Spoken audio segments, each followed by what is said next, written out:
I think that the best summary word in the New Testament is in 2 Corinthians 5, where Paul uses the word ambassadors. We are therefore Christ's ambassadors. What is the only thing an ambassador ever does? It's represent. And so how am I positioned? How am I gifted? What skills and life experiences and opportunities has God ordained for me that position me to represent him somehow, some way in my life? Yeah. And I think that we have tended to develop an evangelical culture that it makes sense for seminary students to ask that question. Christian college students to ask that question. People are heading for vocational ministry, but not everybody else. And what that creates then in the church is a whole lot of passivity, because people don't think that way. And so my life belongs to me, and I give a little bit of my time to ministry and a little bit of my money to the church, but that's it. And we end up with this culture of Christian consumerism where the burdens of ministry are really borne by a shocking few. Yeah. And most Christians just don't live asking that question.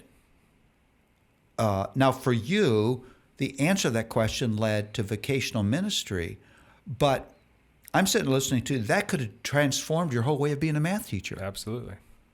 And that could have been just a meaningful gospel calling for you. Now, that's not what God had in mind for you. But that is such a significant question, because it's not just comes out of the gift of the grace of Jesus, but it comes even back further to the doctrine of creation. If I am God's creature, well, when you make something, there's two things that always are the result of that. It's purpose and ownership. You know, if you design something, you're doing that with a purpose in mind. So we have been made for a purpose. There's a reason that we exist. And then when a craftsman completes the project, he owns it because he's made it. And so we don't own ourselves. Yeah. So that theology of ownership and purpose should always lead to asking questions of calling, because my life is informed by my purpose, and my life doesn't belong to me in the first place. But I think those questions are sadly rare. Again, I want to look back on my 20 years of counseling experience. Most people got to counseling because they were unhappy. And they wanted me to produce circumstances that would make them happy again.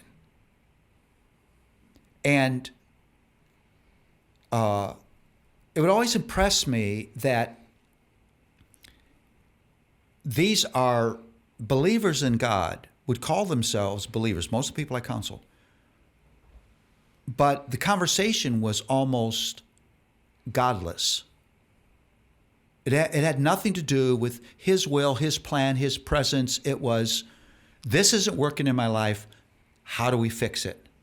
Now, I'm not saying it's not right to want to fix your marriage. But there's something wrong if that's not in the context of something deeper and more global and more compelling than that God's purpose and God's ownership. Maybe I want to fix my marriage because we're in a neighborhood where we could be such representatives of God. We could be way more hospitable than we are. Or if we're working together, we probably wouldn't numb ourselves with possessions, and we'd have more money to contribute to God's kingdom. You know, it's we're wanting to fix this, but with a greater, deeper purpose. But we're not thinking of ourselves as ambassadors, and so we're not asking those calling questions. Yeah.